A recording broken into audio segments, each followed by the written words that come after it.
vamos a dar continuidad del mensaje de la semana pasada. Estamos hablando acerca de la justificación. ¿Y qué es la justificación? La justificación, como habíamos hablado la semana pasada, es un término legal, ¿vale?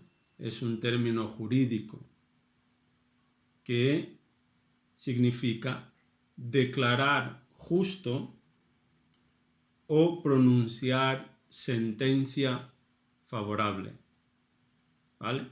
La justificación, en cuanto a los hombres, no tiene el poder o la capacidad de retirar los hechos o el crimen que la persona. Pero en cuanto a los hombres, la justificación lo que hace es declarar a la persona culpable, por ejemplo, justa, ¿vale? O inocente, ¿vale? Aunque no quita el delito. Pero en cuanto a Dios, la justificación, Dios, Él nos declara justos, aunque hayamos pecado, y Él nos ve de forma completamente diferente, como si nunca hubiéramos pecado.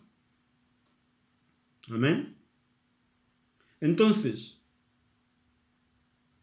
¿por qué es necesaria la justificación? La justificación es necesaria por causa de la condenación del hombre.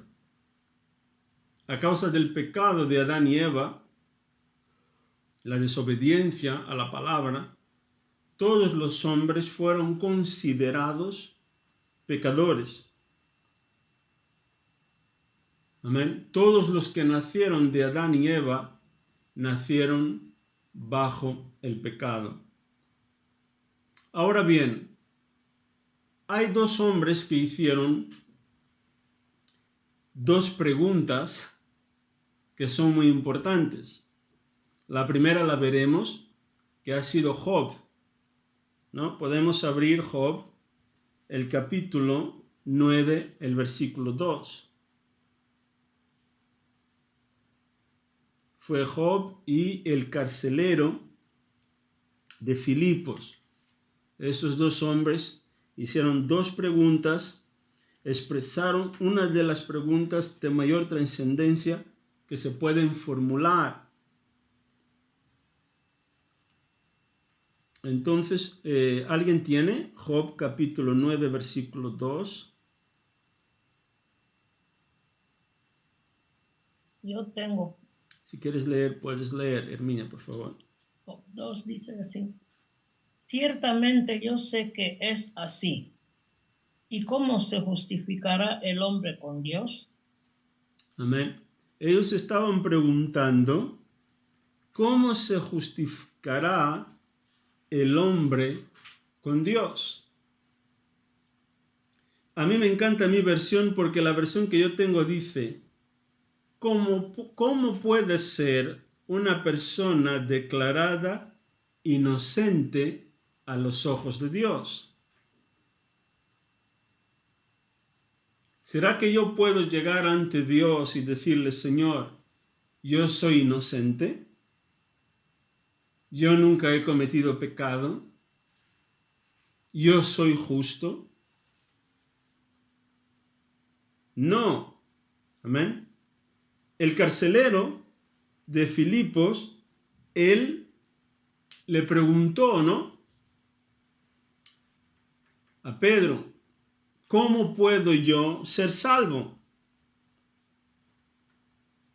Y la respuesta que le dio Pedro fue: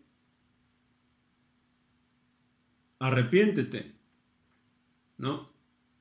Entrégale tu vida a Cristo y tú y tu casa seréis salvos. La respuesta a esta pregunta para nosotros hoy la encontramos en el Nuevo Testamento. especialmente en la carta de Romanos. Abra por favor tu Biblia, Romanos capítulo 1, versículo 16 al 17. Romanos 1, 16 al 17.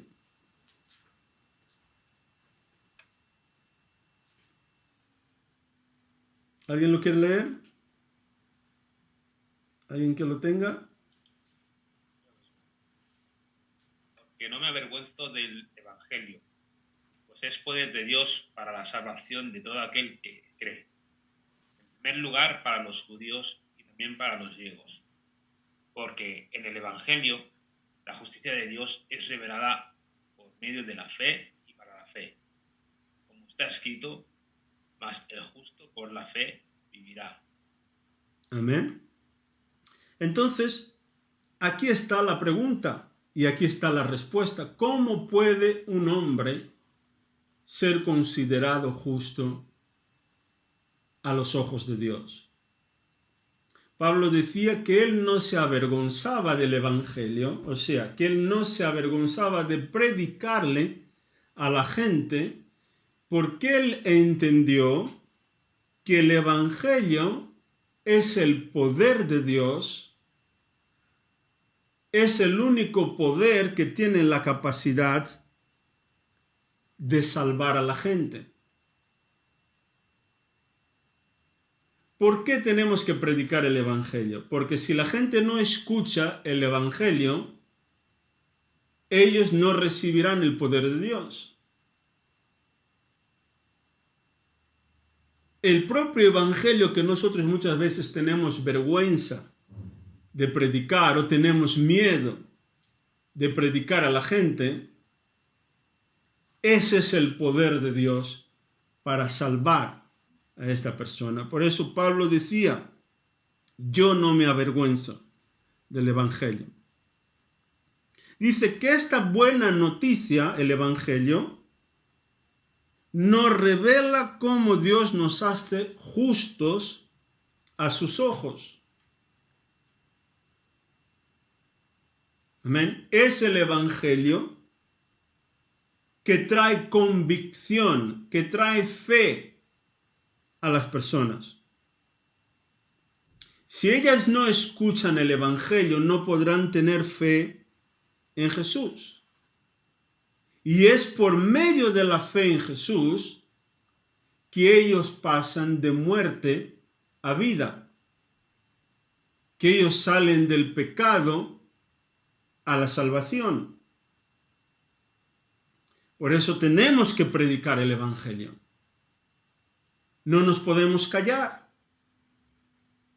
El diablo no quiere que prediques el Evangelio. ¿Por qué? Porque él sabe que cuando prediques el Evangelio, la gente será salva. Amén. Entonces, ¿cuál es la justicia de Dios?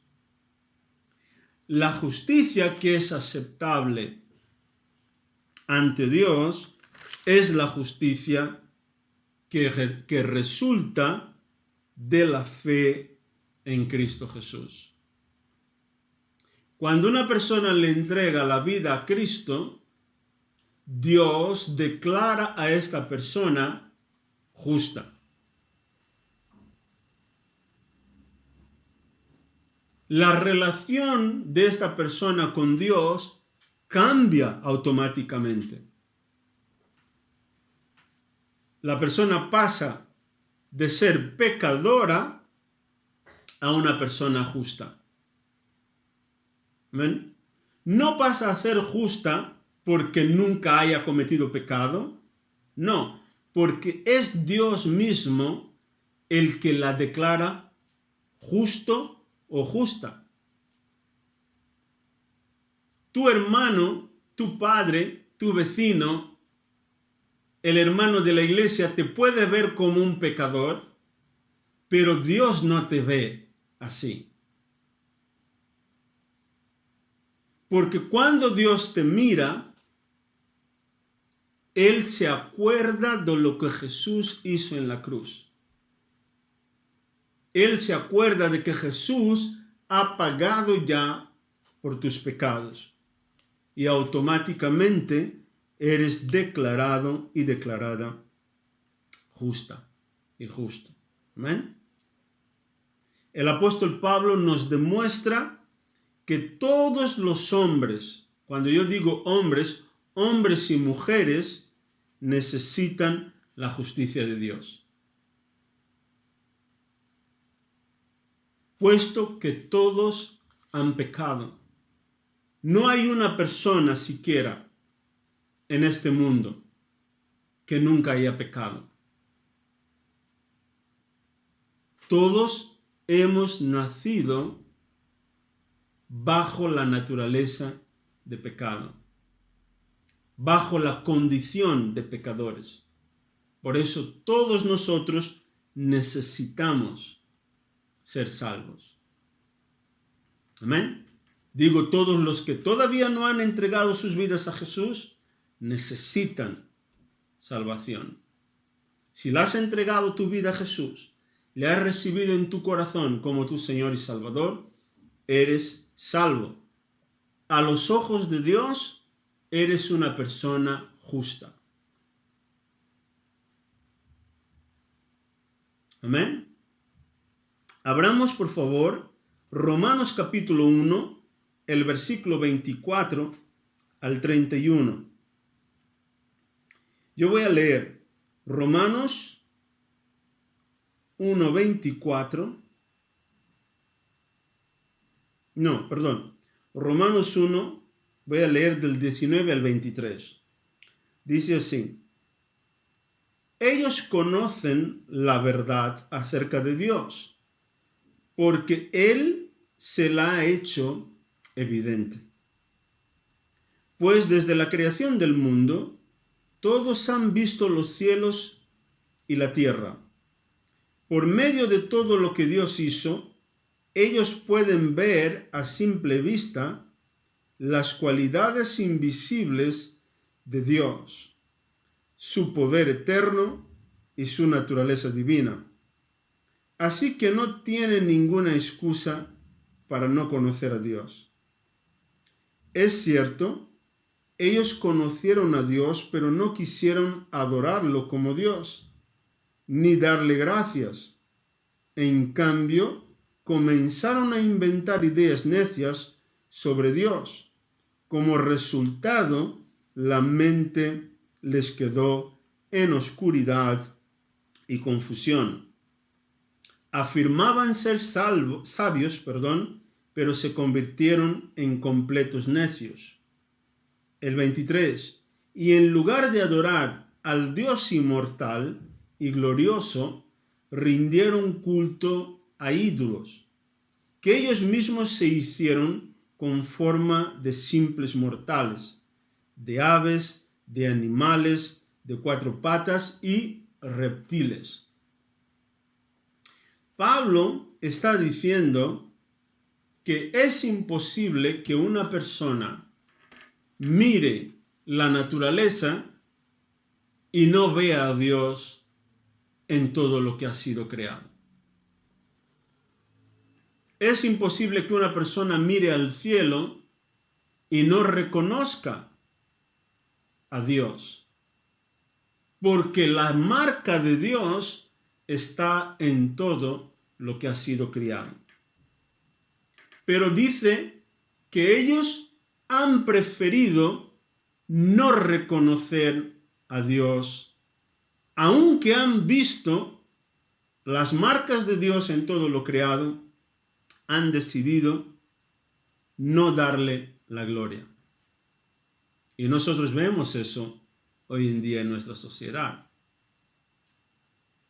Ellos buscan sus propias ideas acerca de cómo el mundo ha sido creado, en cómo hemos sido creados. Se creen sabios, el señor doctor, el científico de esto, el señor filósofo. Dice que inventan teorías, hasta muchas veces inventan formas de pecar. Ellos prefieren darle la gloria a sus propios ídolos. Crean ídolos de animales, de esto, de aquello. Adoran todo menos a Dios. Entonces dice que Dios los abandonó en sus tontos razonamientos. Y Dios permitió que hicieran cosas que son viles, reprochables. ¿Por qué? Porque ellos no han dado la gloria a Dios. No le han reconocido como Dios. Amén. La ceguera espiritual condujo a la idolatría y la idolatría a la corrupción moral.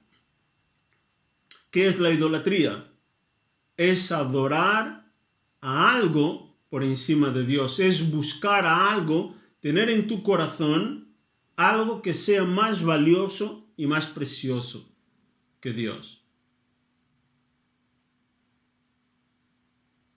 Es no reconocer a Dios como Él es o por quien Él es. Y al hacer eso, han dado lugar a corrupción moral. La corrupción moral es la madre de toda corrupción. Y ahora veremos. Amén. Leamos del 24 al 31. ¿Alguien me puede ayudar? Romanos capítulo 1, 24 al 31. Lo mismo, vale.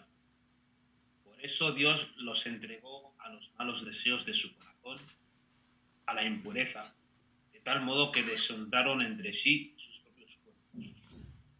Cambiaron la verdad de Dios por la mentira, pues honraron y dieron culto a las criaturas antes que al Creador, que es bendito por los siglos. Amén. Por eso Dios los entregó a pasiones vergonzosas. Sus mujeres cambiaron las relaciones naturales por las que van contra la naturaleza.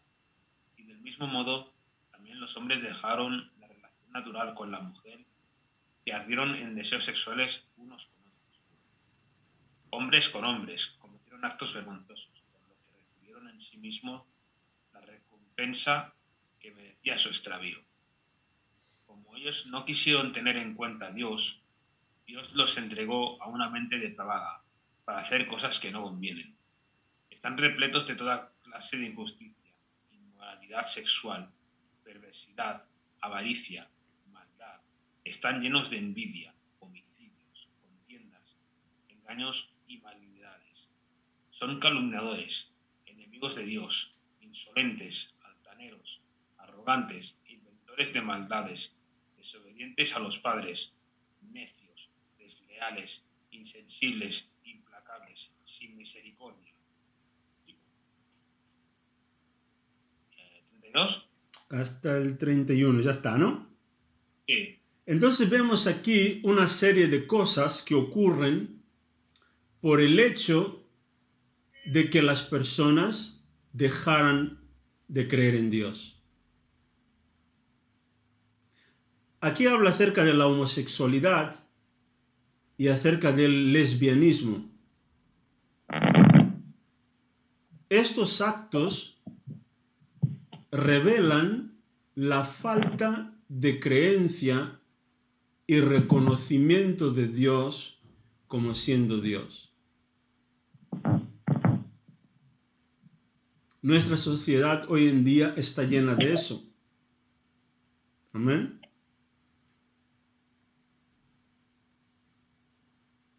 Dice que también se llenaron de toda clase de perversiones, pecados, avaricia, odio, envidia, homicidios, peleas, engaños, conductas maliciosas y chismes. Vemos la televisión y es esto lo que vemos. En las redes sociales es esto lo que vemos. Los síndromes que nosotros hoy en día estamos viendo en nuestra sociedad desde el narcisismo hasta otra clase de chismes, todo esto está aquí. Si vamos a investigar los síntomas, los comportamientos, tiene todo que ver con lo que Pablo está hablando aquí. Y muchas de estas cosas tienen que ver con el hecho de que las personas no reconocen a Dios y sean idólatras. Amén. La idolatría es una puerta de maldad que trae todos estos problemas a nuestra sociedad, que trae todos estos problemas a las familias. Por eso es urgente la predicación del Evangelio, empezando desde el seno familiar y alcanzando la propia sociedad. Muchos de los niños crecen sin la instrucción de Dios, ¿vale? Y luego crecen con un carácter sin moral, un carácter corrupto, muchas veces justificando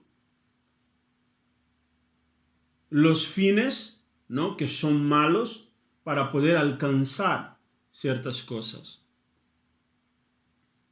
Por eso tenemos que crear a nuestros hijos bajo las instrucciones de Dios.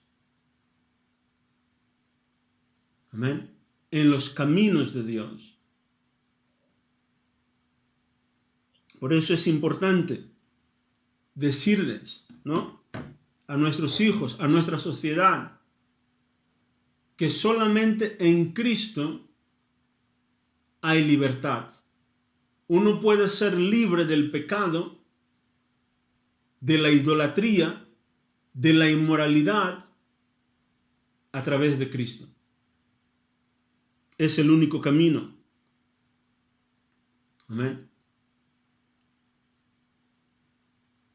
Vemos también que la ley ha sido dada al pueblo de Israel para manifestar la necesidad que ellos tenían de Cristo. Tanto los judíos como los gentiles, todos tenían necesidad de Cristo. Pero ¿qué es lo que ha ocurrido? Ellos han cogido la ley creyendo que la ley era lo que les iba a salvar. Y cuando Cristo vino, no le han reconocido. Esto es como, por ejemplo, cuando nosotros vamos en tren. El tren es solamente un medio que nos saca de un punto a otro. Nos lleva de un lugar a nuestro destino. Imagínate que estamos en el tren. Cuando llegamos a nuestro lugar de destino, viene el revisor o el maquinista y nos avisa: mira, hemos llegado a la terminal. Pero nosotros nos quedamos ahí en el tren y nos rehusamos en bajarnos del tren. Lo mismo les ha pasado a los judíos. Cuando Cristo vino, ellos han rehusado aceptar a Cristo. Se negaron a moverse de sus asientos. Cristo era el fin de la ley. Sabéis que la Biblia está dividido en dos testamentos. Está el Antiguo Testamento y el Nuevo Testamento. La ley era el Antiguo Testamento. Era como que diciendo: mira, este es un tren que os llevará a Cristo, porque el Antiguo Testamento apunta a Cristo. Cuando Cristo vino, Él vino para empezar un nuevo testamento.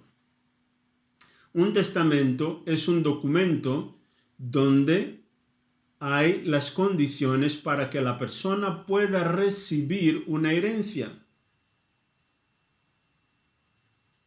En el Antiguo Testamento, el Cordero era aquel que moría para poder pagar por los pecados. Una vez que moría un Cordero santo, que cumplía con todos los requisitos, Dios estaba afirmando al pueblo de Israel: vosotros sois míos, tenéis pacto y herencia conmigo, vais a heredar todo lo mío. Pero aquel pacto no era bueno, ¿por qué? Porque cada vez tenía que morir una víctima. Pero en el Nuevo Testamento Dios estaba diciendo: mira, este pacto es mejor. ¿Por qué? Porque vosotros no tendréis que sacrificar una víctima cada vez que cometáis pecado. Esta víctima, que es Cristo, morirá solamente una vez y morirá por todos. No tiene que ser cada persona a traer una víctima para sacrificar cada vez que haya un pecado. Entonces, por esto este testamento, este pacto es mejor. Pero cuando vino este pacto, este nuevo pacto, ellos dijeron: no, nosotros nos quedamos aquí. Preferimos seguir en este viejo pacto. No sé si me entendéis. Amén. Abramos Romanos capítulo 10, el versículo 4. Ya vamos a terminar, ya vamos a acabar enseguida.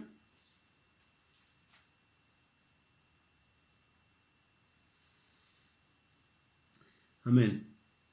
Vamos a Romanos capítulo 10, el versículo 4. Yo voy a leer. Dice así: sin embargo, Cristo ya cumplió el propósito por el cual se entregó la ley. Como resultado, a todos los que creen en Él, se les declara justos a los ojos de Dios. Cristo, Él ya cumplió los requisitos de la ley. Todo lo que se hacía en el Antiguo Testamento, Cristo lo hizo una vez en la cruz. Amén. A través de Cristo nosotros ya fuimos declarados justos. Pero los israelitas se negaron a este hecho. Tanto que hoy en día aún hay judíos que están esperando a Cristo. Aún están esperando al Mesías. Pero el Mesías ya vino y volverá por segunda vez. Y nosotros tenemos que seguir anunciando al mundo que salvación solamente en Cristo. Amén. Entonces, ¿qué es la gracia? La gracia significa primordialmente favor o disposición bondadosa en la mente de Dios. La gracia significa pura bondad. Como tal, el deudor, o sea, no se puede hacer deudor al hombre de lo que Dios otorga. Dios nos otorga la gracia o la salvación como un don, como un regalo que nosotros no merecíamos. Cristo, Él pagó. O sea, la gracia significa un favor inmerecido, un favor impagable. Es un beneficio puro de Dios. No hay nada que yo pueda hacer para convencer a Dios. Amén. Él lo hizo todo en Cristo. Romanos 6:23 dice así: pues la paga que deja el pecado es la muerte, pero el regalo de Dios, o el regalo que Dios da, es la vida eterna por medio de Cristo Jesús, nuestro Señor. Por eso Cristo tuvo que morir. ¿Para qué? Para pagar por nuestros pecados. Pero la gracia o la dádiva de Dios es la vida eterna. A través del sacrificio de Cristo en la cruz, hoy tenemos vida eterna. Amén. Entonces tenemos que recibir esta gracia, este amor infinito de Dios. Nuestro servicio a Dios, cuando nosotros venimos y servimos a Dios, no lo hacemos para poder pagar por nuestra salvación, sino que es una expresión de nuestro amor a Dios por lo que Cristo hizo en la cruz en nuestro lugar. Amén. Aleluya. Vamos a orar. Padre, en el nombre de Jesús, Señor, te damos gracias por tu amor. Te damos gracias por todo lo que hiciste en la cruz. A través de ti, Señor, a través de tu muerte y sacrificio en la cruz, hoy somos considerados justos a los ojos de Dios. Señor, que esta verdad entre en nuestros corazones y produzca un cambio en la forma como nos vemos, porque sabemos cómo nos ve nuestro Señor y Padre. Gracias, Señor, en el nombre de Jesús.